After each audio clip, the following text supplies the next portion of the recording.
विश्वजीत सिंह की कहानी एक ऐसे लड़के की है जिसने अपमान को हथियार बनाया, घमंड और चालबाजी से दौलत कमाई, लेकिन गिरकर समझा कि बिना संतुलन के सफलता भी विनाश बन जाती है। उसने करोड़ों कमाए, लोगों को हराया, पर जाना कि डर से मिला सम्मान टिकता नहीं। जब उसने शक्ति को बांटना सीखा, तभी असली नेतृत्व और भरोसा पैदा हुआ। आखिर में उसने साबित किया कि औकात पैसे से नहीं, चरित्र और सोच से बदलती है। सिझुल से एक छोटे से कस्बे की तंग गलियों में विश्वजीत सिंह नाम का एक लड़का रहता था। नाम में विश्व था, पर दुनिया ने उसे कभी अपना नहीं माना। उसके पिता एक छोटे किसान थे, जिनकी पीठ कर्ज के बोझ से झुकी रहती थी। मां सिलाई कर करके आंखें खराब कर चुकी थीं। घर की दीवारें कच्ची थीं, लेकिन अंदर का माहौल पक्का, कड़वा, चुभता हुआ और हर रोज की तकरार से भरा। विश्वजीत बचपन से ही अलग था। वह चुप नहीं रहता था। लोग कहते, ये लड़का बहुत तेज है, पर इसकी जुबान जहर है। और सच भी था। उसे जब कोई नीचा दिखाने की कोशिश करता, तो वह सीधा दिल पर वार करता। गांव के मास्टर जी एक बार बोले थे, औकात में रहो विश्वजीत। उसने पलटकर कहा था, औकात बदलने के लिए ही तो पैदा हुआ हूं मास्टर जी। उसकी आंखों में एक अजीब सा अहंकार था, गरीबी में पला हुआ अहंकार। वह दूसरों की तरह हालात को कोस कर नहीं बैठता था। वह हालात से नफरत करता था, उन्हें तोड़ देना चाहता था। उसे यह बात चुभती थी कि गांव के सेठ लोग मंदिर में दान देकर खुद को भगवान समझते हैं, और उसके पिता जैसे लोग उन्हीं के सामने हाथ जोड़ते हैं। एक दिन की बात है, गांव के सबसे बड़े जमींदार ने उसके पिता को सबके सामने अपमानित किया। वजह छोटी थी, कर्ज की किश्त लेट हो गई थी। जमींदार ने ताना मारा, तुम जैसे लोग जन्म से ही भीख मांगने के लिए बने हैं। विश्वजीत उस वक्त वहीं खड़ा था। उसकी मुट्ठियां भिंच गईं। उसने देखा, उसके पिता चुप थे, उनकी आंखें झुकी थीं। उस दिन पहली बार विश्वजीत के अंदर कुछ टूट गया, या शायद कुछ बन गया।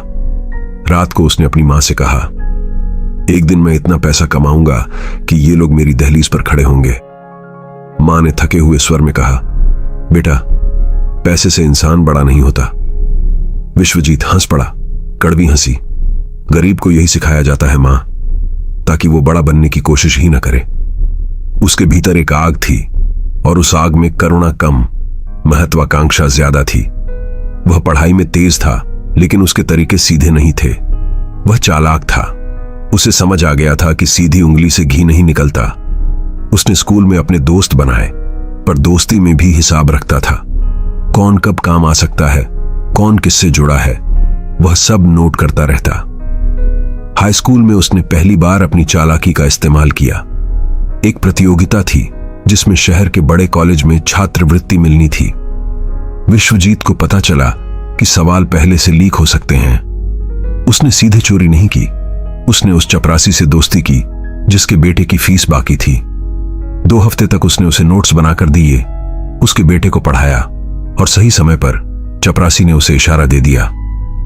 वह प्रतियोगिता जीत गया। सबने कहा, लड़का होनहार है। विश्वजीत ने सिर्फ मुस्कुराया। उसके अंदर की आवाज बोली, होनहार नहीं, समझदार। शहर जाना उसके लिए एक नई दुनिया में कदम रखने जैसा था। वहां पैसे की असली ताकत दिखती थी। कॉलेज में अमीर लड़के कारों से आते थे। उनके जूते की कीमत उसके घर के 1 महीने के खर्च के बराबर थी। शुरुआत में उसे हीन भावना हुई, पर जल्दी ही वह भावना घमंड में बदल गई। ये लोग पैसे में पैदा हुए हैं, मैंने पैसे की भूख में जन्म लिया है, वह सोचता। वह पढ़ाई के साथ साथ छोटे मोटे काम करने लगा, लेकिन वह मेहनत से ज्यादा दिमाग लगाता। उसने देखा कि कॉलेज के छात्र ऑनलाइन सामान बेचकर अच्छा कमा रहे हैं। उसने शुरुआत की, पर उसके पास पूंजी नहीं थी। उसने अपने रूममेट को साझेदारी का झांसा दिया।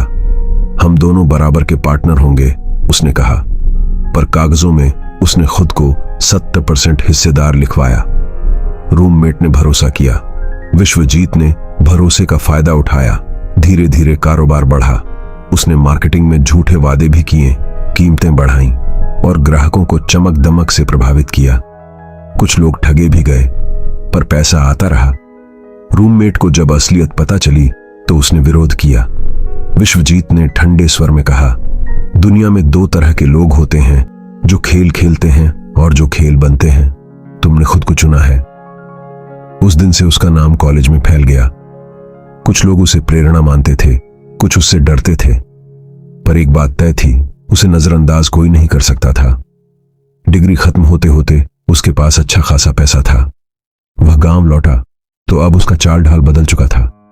वही गलियां, वही लोग, पर विश्वजीत की आंखों में अब दया नहीं, चुनौती थी। जमींदार जिसने उसके पिता का अपमान किया था, उसने उसे पहचान लिया। अरे, पढ़ लिख गया? उसने हंसकर कहा। विश्वजीत ने शांत स्वर में जवाब दिया, बस शुरुआत है। उसने गांव में एक छोटा सा गोदाम खरीदा। लोग हैरान थे। उसने अनाज की खरीद बिक्री शुरू की, पर इस बार खेल बढ़ा था। उसने किसानों को थोड़ा ज्यादा दाम देने का वादा किया ताकि वे जमींदार से हटकर उसके पास आए। शुरू में घाटा उठाया, पर बाजार की सही जानकारी उसे थी। शहर में ऊंचे दाम पर बेचकर उसने अंतर निकाल लिया। धीरे धीरे जमींदार की पकड़ ढीली होने लगी। लोग फुसफुसाने लगे, विश्वजीत सिंह अब बड़ा आदमी बन रहा है। पर उसके अंदर की आग अभी शांत नहीं हुई थी।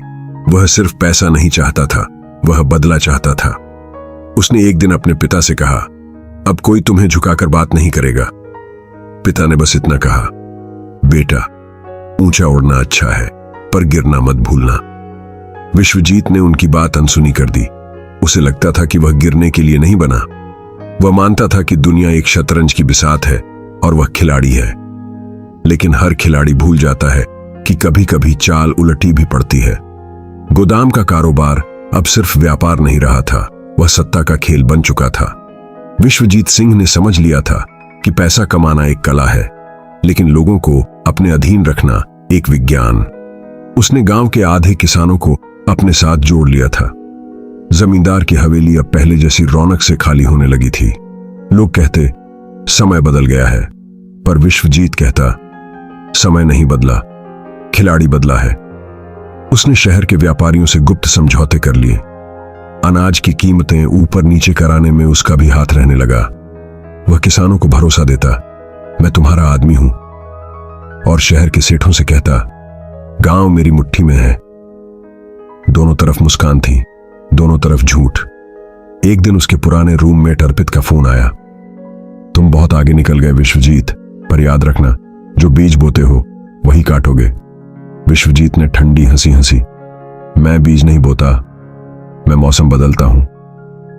उसका अहंकार अब खुलकर सामने आने लगा था। उसने गांव में एक आलीशान मकान बनवाना शुरू किया। कांच की दीवारें, संगमरमर का फर्श और बाहर खड़ी महंगी गाड़ी। लोग देखते और फुसफुसाते, करोड़पति बनने वाला है। उसे ये फुसफुसाहट पसंद थी। वह चाहता था कि लोग उससे डरें, लेकिन चालबाजी का खेल सीधा नहीं चलता। जमींदार चुप नहीं बैठा। उसने शहर के एक बड़े व्यापारी से हाथ मिला लिया। अचानक बाजार में अनाज की कीमतें गिर गईं। विश्वजीत ने जो ऊंचे दाम पर माल खरीदा था, वह अब घाटे में जाने लगा। पहली बार उसके माथे पर शिकन आई। उसके मैनेजर ने कहा, सर, अगर अभी बेच दिया तो नुकसान होगा। विश्वजीत ने टेबल पर हाथ मारा।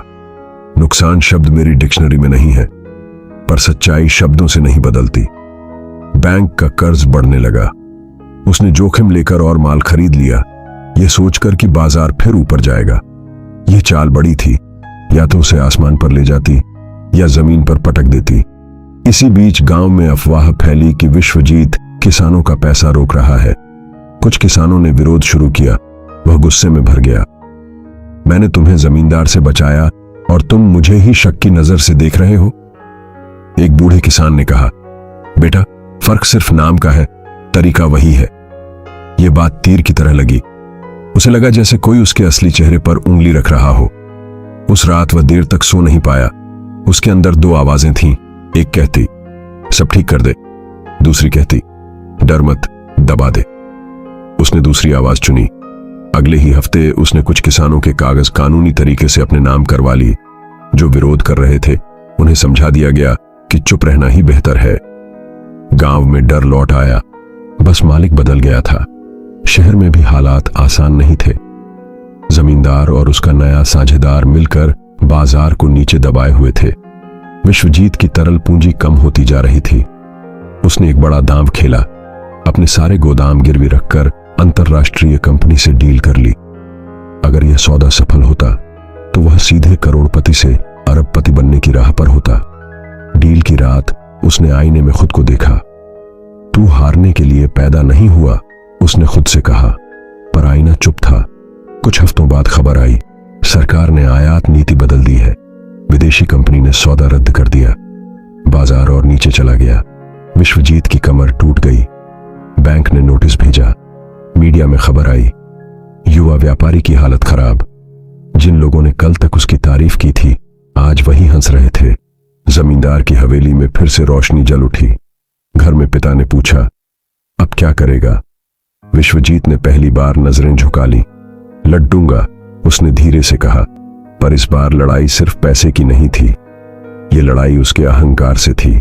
उसे समझ आ रहा था कि उसने जिन रास्तों से सफलता पाई वही रास्ते अब उसे गिरा रहे हैं।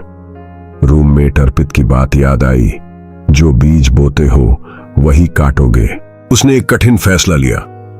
उसने किसानों को बुलाया और खुले मंच पर कहा, मैंने गलती की, जो भी बकाया है चुकाऊंगा, चाहे घर बिक जाए। गांव में सन्नाटा छा गया। किसी ने उम्मीद नहीं की थी कि विश्वजीत झुकेगा। उसने अपनी गाड़ी बेची, मकान का एक हिस्सा गिरवी रखा और धीरे धीरे किसानों का पैसा लौटाना शुरू किया। जमींदार ने सोचा था कि वह टूट जाएगा, पर वह बदलने लगा। अब वह बाजार को दबाने की चाल नहीं चलता था। उसने सीधे किसानों को सिखाना शुरू किया कि वे खुद बाजार की जानकारी लें। उसने डिजिटल प्लेटफॉर्म शुरू किया जहां किसान सीधे शहर के खरीदारों से जुड़ सकें। मुनाफा कम था पर साफ था। 2 साल लगे, लेकिन धीरे धीरे उसका नाम फिर से बनने लगा। इस बार डर से नहीं, भरोसे से। उसने सीखा कि करोड़पति बनना आसान है, इंसान बनना मुश्किल। एक दिन वही बूढ़ा किसान उसके पास आया और बोला, अब फर्क दिखता है। पहले तू जमींदार जैसा था, अब नेता जैसा लग रहा है। विश्वजीत मुस्कुराया। उसके अंदर का अहंकार पूरी तरह मरा नहीं था, पर वह नियंत्रित था। अब उसे समझ आ गया था कि असली ताकत डर से नहीं, विश्वास से आती है। कुछ साल बाद जब उसने फिर से करोड़ों का कारोबार खड़ा किया, तो इस बार उसकी बुनियाद मजबूत थी। जमींदार बूढ़ा हो चुका था। एक दिन वह खुद विश्वजीत के घर आया। समय बदल गया, उसने कहा। विश्वजीत ने शांत स्वर में जवाब दिया, समय नहीं, सोच बदली है।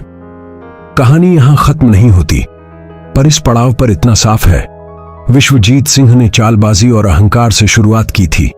करोड़पति बनने का सपना देखा था, गिरा भी, टूटा भी, लेकिन असली जीत तब मिली जब उसने अपने अंदर के घमंड को हराया। समय की धूल बहुत कुछ ढक देती है, पर कुछ दाग ऐसे होते हैं जो अंदर रह जाते हैं।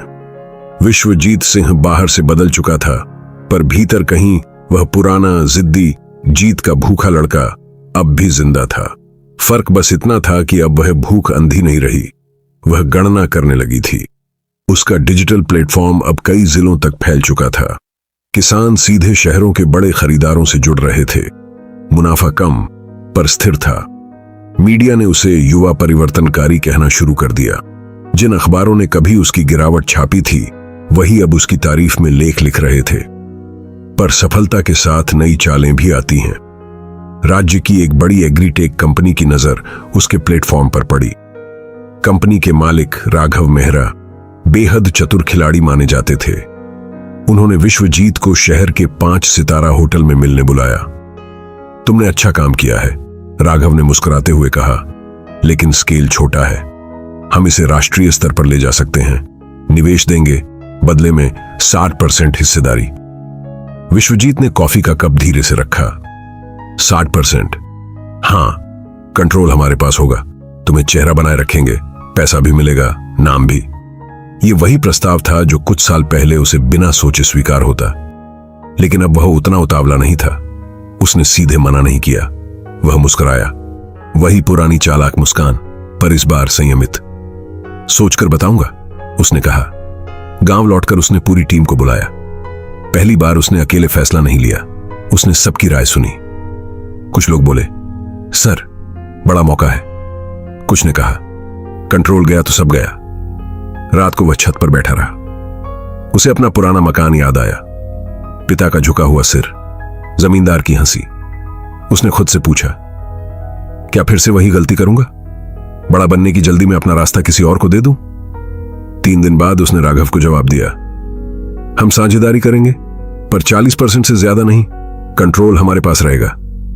राघव हंसे, तुम अभी भी खुद को बड़ा समझते हो। विश्वजीत ने शांत स्वर में कहा, मैं खुद को नहीं, अपनी मिट्टी को बड़ा समझता हूं। डील टूट गई। कई लोगों ने कहा, तुमने मूर्खता की, ऐसा मौका बार बार नहीं आता। पर कुछ महीनों बाद वही एग्रीटेक कंपनी किसानों के साथ अनुचित शर्तों को लेकर विवाद में फंस गई। सोशल मीडिया पर विरोध शुरू हो गया। तब लोगों को समझ आया कि विश्वजीत ने जल्दबाजी नहीं, दूरदर्शिता दिखाई थी। पर कहानी यहां भी सीधी नहीं चलती। राघव मेहरा जैसे लोग हार मानने वालों में नहीं थे। उन्होंने अप्रत्यक्ष रूप से दबाव बनाना शुरू किया। कुछ बड़े खरीदारों ने अचानक प्लेटफॉर्म से हाथ खींच लिया। तकनीकी सर्वर पर अजीब अजीब दिक्कतें आने लगीं। अफवाहें फैलने लगीं कि विश्वजीत फिर से किसानों का पैसा रोक रहा है। यह हमला सीधा नहीं था, पर असरदार था। टीम में घबराहट फैल गई। एक जूनियर कर्मचारी ने इस्तीफा देते हुए कहा, सर, बड़ी कंपनियों से लड़ना आसान नहीं। विश्वजीत ने उसे रोका नहीं। वह जानता था, डर से वफादारी नहीं खरीदी जा सकती। उसने रणनीति बदली। उसने प्लेटफॉर्म को पूरी तरह पारदर्शी बना दिया। हर लेन देन सार्वजनिक डैशबोर्ड पर दिखने लगा। किसानों को सिखाया गया कि वे खुद आंकड़े देखें। उसने स्थानीय मीडिया को खुला निमंत्रण दिया, आकर जांच करें। धीरे धीरे अफवाहें कम होने लगीं। फिर उसने वह चाल चली जिसकी किसी को उम्मीद नहीं थी। उसने छोटे छोटे किसान समूहों को शेयर होल्डर बना दिया। अब प्लेटफॉर्म का मालिक अकेला विश्वजीत नहीं था, हजारों किसान थे। राघव की टीम समझ गई, यह मॉडल सीधा खरीदना अब संभव नहीं। लेकिन इसी बीच एक और मोड़ आया। पिता की तबीयत अचानक बिगड़ गई। अस्पताल के कमरे में मशीनों की आवाजों के बीच विश्वजीत बैठा था। पिता ने धीमे से कहा, बेटा, तू बहुत बड़ा बन गया, पर याद रख, बड़ा आदमी वो नहीं जिसके पास सब हो, बड़ा वो है जो बांट सके। विश्वजीत की आंखें भर आईं। उसने कभी खुद को रोने की इजाजत नहीं दी थी, पर उस दिन उसने महसूस किया कि भीतर का कठोरपन पिघल रहा है। कुछ दिनों बाद पिता नहीं रहे। अंतिम संस्कार के बाद वह लंबे समय तक चुप रहा। मीडिया, मीटिंग्स, डील्स, सब कुछ चलता रहा, पर उसके भीतर एक शून्य बन गया। उसने महसूस किया कि करोड़ों का कारोबार भी उस खालीपन को नहीं भर सकता। तभी उसने एक और निर्णय लिया। उसने गांव में एक कृषि प्रशिक्षण केंद्र खोला, मुफ्त, जहां नए किसान तकनीक, मार्केटिंग और वित्तीय समझ सीख सके। लोगों ने कहा, यह व्यापार नहीं, सेवा है। वह मुस्कुराया, दोनों में फर्क नहीं अगर इरादा साफ हो। राघव मेहरा ने आखिरी कोशिश की। उन्होंने कानूनी नोटिस भेजा, पुराने सौदों में कमियां निकालने की कोशिश की। पर इस बार विश्वजीत अकेला नहीं था। किसान उसके साथ खड़े थे। मीडिया ने भी उसका पक्ष लिया। मुकदमा लंबा चला, पर अंततः राघव को पीछे हटना पड़ा। कुछ साल बाद विश्वजीत का मॉडल कई राज्यों में अपनाया गया। वह अब आधिकारिक तौर पर बहु करोड़पति था, पर इस बार उसकी पहचान सिर्फ धन से नहीं थी, एक प्रणाली से थी। एक शाम वह उसी पुरानी गली में गया जहां उसका बचपन बीता था। दीवारें अब भी कच्ची थीं, पर उसे वे मजबूत लगीं।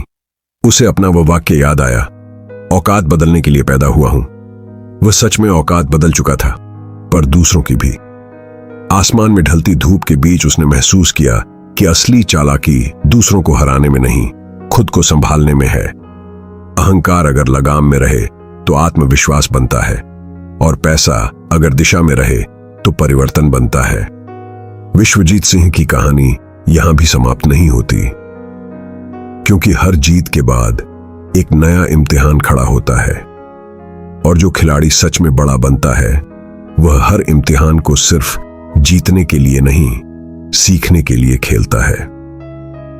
अगर आपको यह गंभीर और प्रेरणादायक कहानी पसंद आई हो तो चैनल को अभी सब्सक्राइब जरूर करें।